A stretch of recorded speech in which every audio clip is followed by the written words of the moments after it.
Di dalam sebuah kamar tampak seorang gadis sedang duduk bersandar pada ranjangnya dengan lutut yang dilipat dan kedua tangan melingkarinya.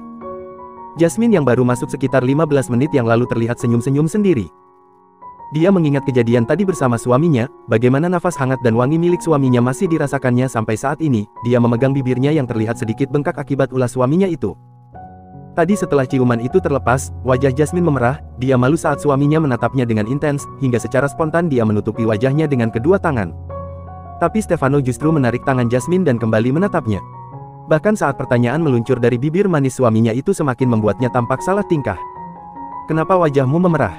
Apa kamu sakit?" ucap Stefano khawatir dan langsung mengecek suhu badan istrinya dengan menempelkan punggung tangan kanannya di dahi sang istri. Jasmine kemudian memegang telapak tangan itu dan menurunkannya perlahan sambil berkata, "Aku tidak apa-apa," kemudian memeluk suaminya dan menyembunyikan wajahnya dalam dekapan hangat pria yang ada di depannya.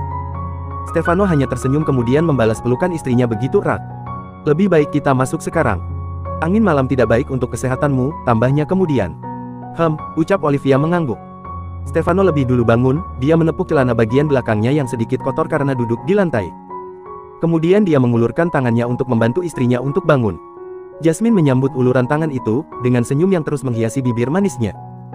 Stefano pun melakukan hal yang sama pada istrinya, menepuk pelan rok istrinya yang sedikit kotor. Mereka berjalan bergandengan menuju kamar Jasmine.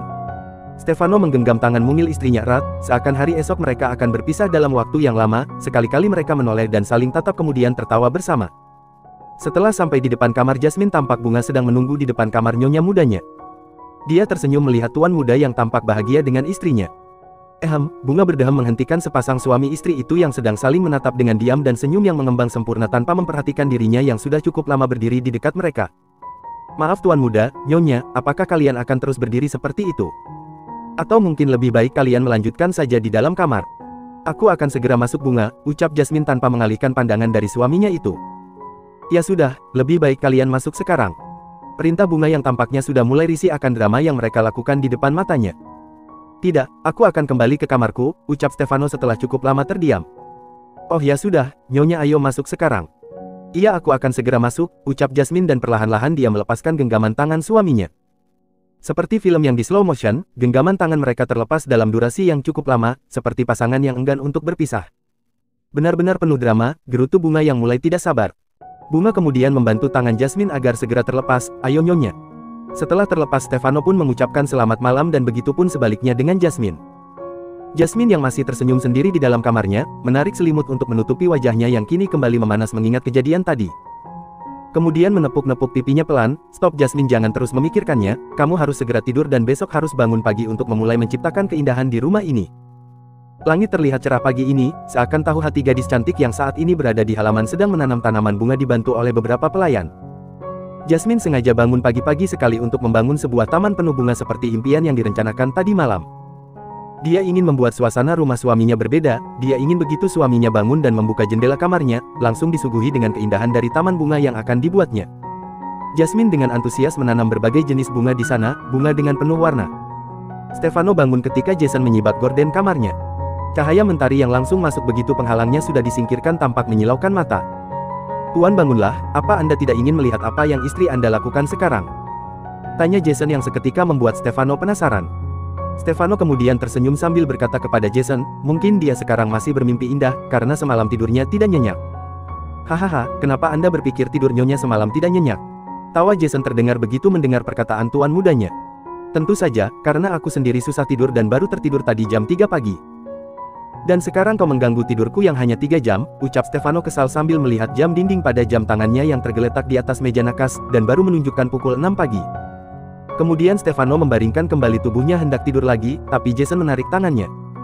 "Tuan, kenapa Anda malah tidur lagi? Ayo bangun dan lekaslah mandi. Apa Anda tidak ingin membantu nyonya yang tampak sibuk hari ini karena membuat taman bunga untuk Anda?" Stefano yang awalnya enggan kini langsung duduk dengan sempurna mendengar perkataan Jason. "Apa maksudmu? Ayo bangun dan lihatlah," perintah Jason kemudian. Stefano menuruti perintah Jason. Dan kemudian melihat gadisnya sedang memegang bunga dengan memakai gaun berwarna putih, tampak begitu cantik hingga membuat Stefano langsung tersenyum lebar. Kemudian berlari menuju kamar mandi untuk membersihkan diri dan menemui istrinya itu. Jason hanya menggeleng-gelengkan kepala melihat tuan mudanya yang tampak bersemangat. Tak butuh lama untuk Stefano bersiap dengan mengenakan kaos berwarna putih polos, dengan celana pendek selutut warna hitam, tampak terlihat serasi dengan gaun yang dipakai istrinya. Stefano mendekat ke arah Jasmine yang sibuk sendirian dengan posisi yang agak jauh dari para pelayan yang membantunya. Stefano mengagetkan Jasmine yang posisinya berdiri memunggunginya, dan seketika membuat gadis cantik itu mengadu kesakitan karena jarinya tertusuk bunga mawar yang tadi dia pegang hingga spontan menjatuhkan bunga mawar itu. Stefano merasa bersalah membuat istrinya terluka. "Maaf, aku tidak sengaja, aku tidak tahu jika kamu sedang memegang setangkai mawar," ucap Stefano merasa bersalah dan langsung meraih tangan istrinya kemudian membawa jari istrinya ke dalam mulutnya. "Aku tidak apa-apa," Jasmine berkata sambil menarik tangannya. "Benar. Apa itu sakit?" "Hanya sedikit," ucap Jasmine sambil memberikan kode dengan menempelkan jari telunjuk dan jempolnya. "Sedikit," kata Stefano mengikuti kode yang diberikan istrinya dengan menempelkan sedikit ke tengah jari telunjuk dan ibu jarinya. Seketika terbesit ide jahil di otak Jasmine. "Iya, seperti ini artinya hanya sedikit," menunjukkan kode itu kepada Stefano, sambil melihat sekeliling, begitu tahu jika banyak pelayan yang menyaksikan itu, Jasmine pun tersenyum. "Baiklah, ini artinya sedikit," kemudian Stefano melepaskan jarinya kembali yang seketika dilarang oleh istrinya. "Jangan dilepas, biarkan seperti itu," perintah Jasmine dan Stefano pun hanya menuruti. Sambil terus tersenyum Jasmine kembali memberi perintah, "Tolong, kamu ambilkan mawar merah yang tadi terjatuh itu." Stefano terus saja mengikuti perintah istrinya tanpa tahu ada maksud tersembunyi. Setelah Stefano memegang bunga mawar merah itu pun Jasmine kembali memberi perintah, "Pegang bunga itu tepat sejajar dengan dadamu, terus kode sedikit yang aku kasih tahu tadi kamu arahkan di depan wajahku." Stefano kembali menuruti perkataan istrinya, dia seperti robot yang ada remote kontrolnya. Jika sang pemilik memencet tombol apa, dia akan langsung menuruti begitu saja. "Kenapa kamu melakukan dengan wajah datar seperti itu? Kamu harus seperti ini," Jasmine menarik sudut bibirnya ke atas membentuk senyuman. Stefano pun kembali menurutinya. Pelayan yang melihat itu semua tanpa mendengar apa yang mereka bicarakan seketika berbisik-bisik heboh. "Apa aku tidak salah melihat? Wah, manis sekali mereka. Tuan muda ternyata romantis. Apa tuan muda sekarang sedang menyatakan cinta? Tentu saja kau lihatlah, tuan muda memberi bunga mawar merah dan memberi tanda hati kepada nyonya muda di depan kita semua." Jasmine yang melihat apa yang suaminya lakukan menolehkan sedikit kepalanya tertawa dan menutupinya dengan tangan, tak ingin membuat suaminya curiga, dia dengan cepat kembali menoleh ke arah suaminya yang masih dengan posisi yang seperti diperintahkan Jasmine. "Sampai kapan aku akan terus seperti ini?" tanyanya setelah sekitar 5 menit Stefano melakukan perintah istrinya. "Sudah cukup," kemudian Jasmine mengambil bunga mawar yang ada di tangan suaminya begitu melihat pelayan yang sudah satu persatu meninggalkan tempat. "Apa kamu butuh bantuan?" tanya Stefano yang melihat istrinya terdiam masih dengan senyum menghiasi bibirnya. Jasmine tampak puas hari ini, karena sudah menjahili suaminya. Jasmine yakin para pelayan akan mengira seperti apa yang dipikirkannya. "Tidak perlu suamiku, ini sudah selesai," ucapnya kemudian berlalu meninggalkan Stefano sendiri. Stefano hanya menatap istrinya yang berlalu, dia tampak kecewa karena ditinggalkan begitu saja.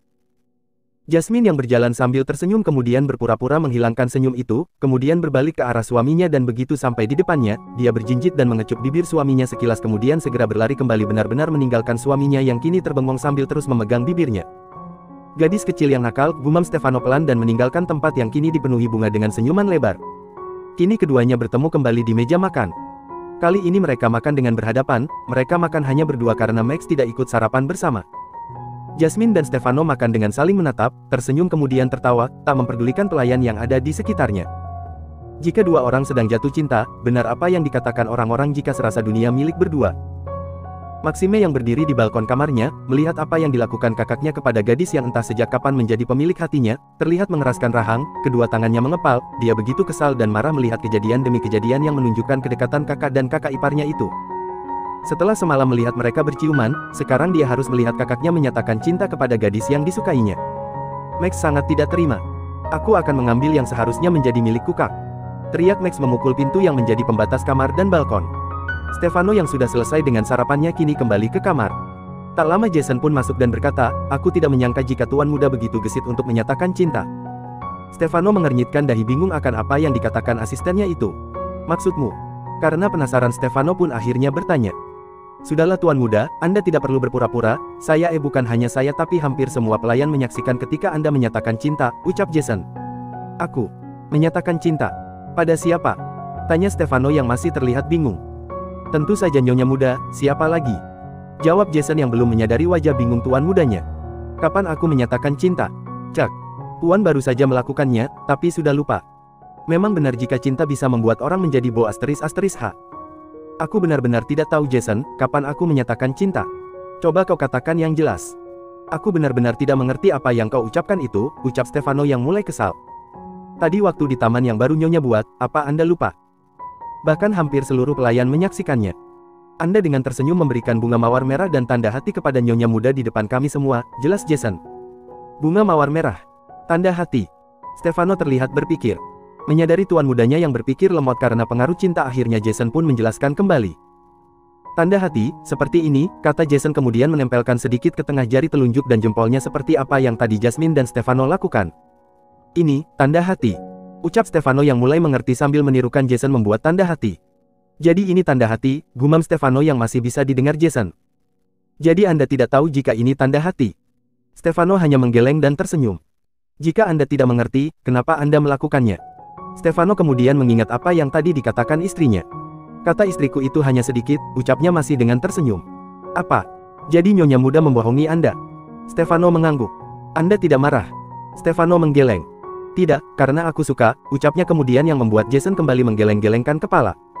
Seperti inikah efek jatuh cinta? Tanya batin Jason pada dirinya sendiri. Mereka kemudian menoleh begitu mendengar langkah kaki seseorang memasuki kamar. Untuk apa kau kesini? Tanya Stefano yang seketika merubah ekspresinya menjadi datar. Aku ingin berbicara berdua dengan kakak. Bisakah kau keluar? Pinta Max pada Jason. Baik tuan, jawab Jason kemudian pamit undur diri. Bisakah kakak meninggalkan Olivia? Ucap Max tanpa basa-basi. Terus apa yang kau lakukan jika aku meninggalkannya? Apa kau akan mengambilnya? Tanya Stefano dengan senyum sinis. Aku akan mengambilnya lalu menggantikan kakak untuk menjadi suaminya. Dia milikku, sampai kapan akan menjadi milikku? Aku tidak akan meninggalkannya, ucap Stefano penuh ketegasan. Dari awal dia adalah milikku, kakak hanya menggantikanku waktu itu untuk memilikinya, sekarang aku sudah kembali, jadi kakak harus menyerahkan lagi dirinya padaku. Kata Max tidak ingin mengalah. Istriku bukan barang Max yang bisa kau tinggalkan dan kau pungut kembali. Dan perlu aku ingatkan lagi, bukankah kau yang meninggalkannya waktu itu? Kenapa baru sekarang kau ingin dia kembali? Kau menyesal bukan telah melarikan diri waktu itu? Asal kau tahu aku tidak akan melakukan apa yang kau minta, kali ini aku akan memperjuangkan apa yang sudah menjadi milikku, aku tak akan mengorbankan lagi sesuatu yang berharga untukmu. Sudah cukup dulu aku yang mengorbankan masa depanku untukmu, sekarang tidak akan lagi. Oh ya, bagaimana jika dia bersama dengan kakak? Dia akan mengalami seperti orang-orang itu, sudah berapa banyak nyawa yang melayang karena kakak.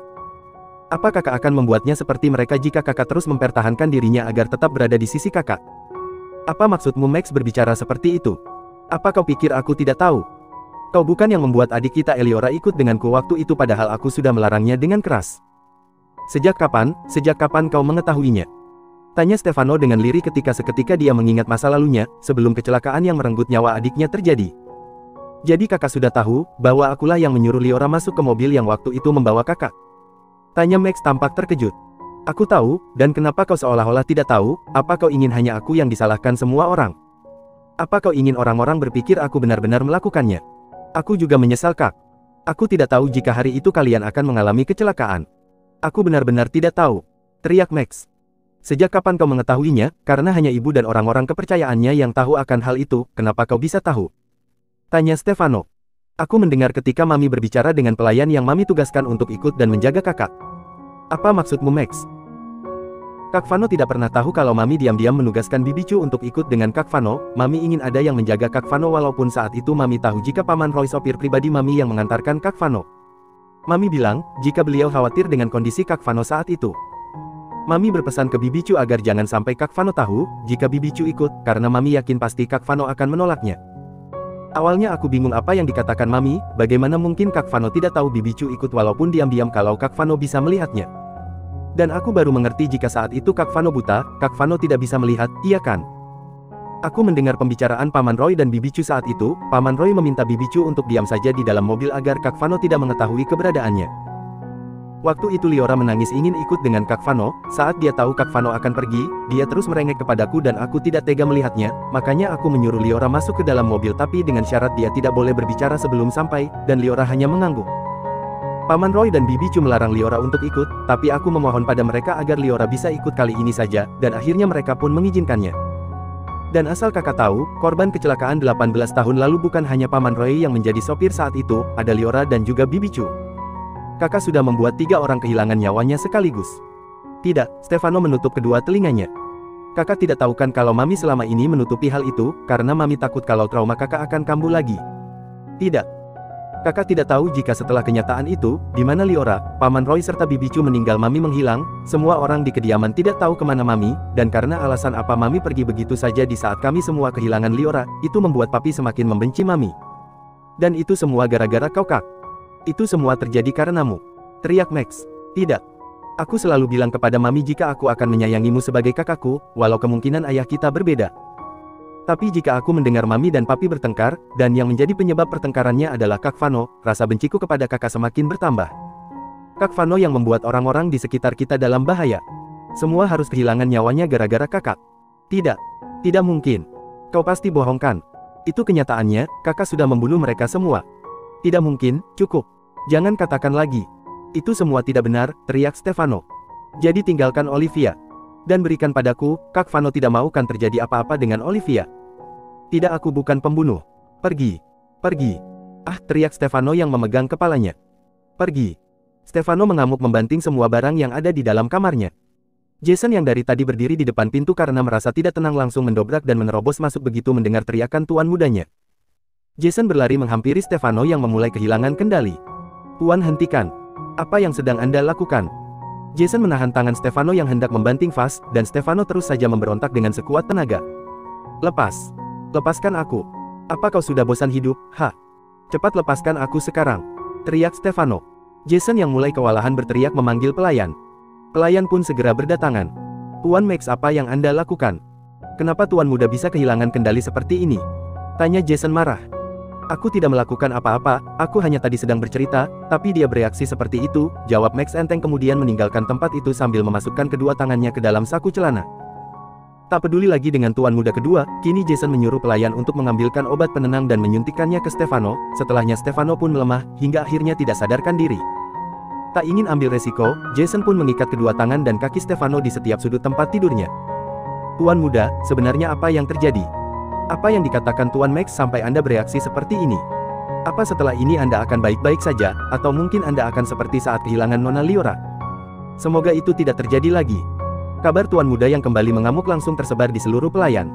Dan hal itu pula akhirnya sampai ke telinga Jasmine. Jasmine yang mendengar itu, langsung bergegas ke kamar suaminya. Nyonya, Anda mau kemana? Tanya Bunga yang melihat Jasmine keluar dari kamarnya dengan tergesa-gesa. Aku harus menemui suamiku sekarang, Bunga.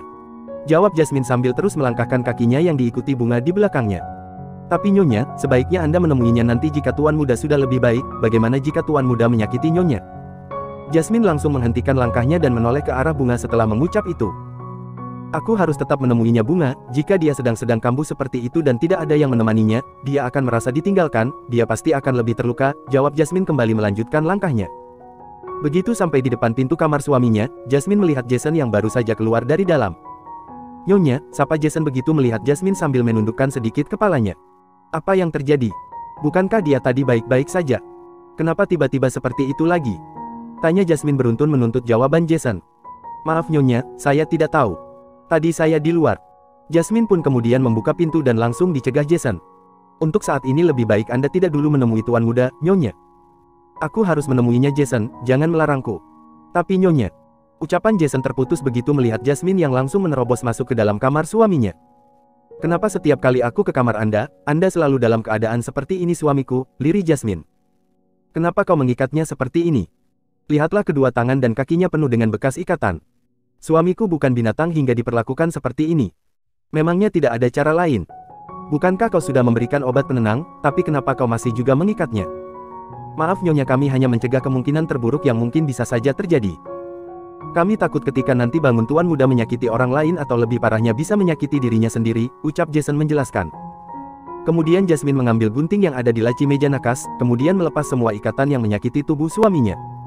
Nyonya, apa yang Anda lakukan? Anda tidak boleh melepaskan ikatan itu. Larang Jason. Diam dan keluarlah, atau aku akan membunuhmu dengan gunting ini. Kau tahu Jason, gunting ini masih baru, saat aku menggunakannya masih sangat tajam. Begitu aku menancapkan gunting ini tepat di jantungmu, kau tahu apa yang akan terjadi selanjutnya bukan? Ucap Jasmine serius dan dengan senyum menyeringai. Jason yang mendengar ancaman nyonya mudanya sampai menelan salivannya susah payah. Dia baru pertama kali melihat nyonya mudanya sangat mengerikan. Jason kemudian memilih pergi dan menutup pintu kamar rapat dengan bergumam, apa penghuni yang ada di tempat ini sudah keluar dari tubuh tuan muda dan berpindah ke nyonya. Membayangkan itu Jason merinding seketika. Jasmine yang melihat wajah Jason berubah pucat langsung tertawa. Tak lama tawa itu berhenti dan berubah sendu melihat keadaan suaminya yang begitu terasa menyesakkan dadanya.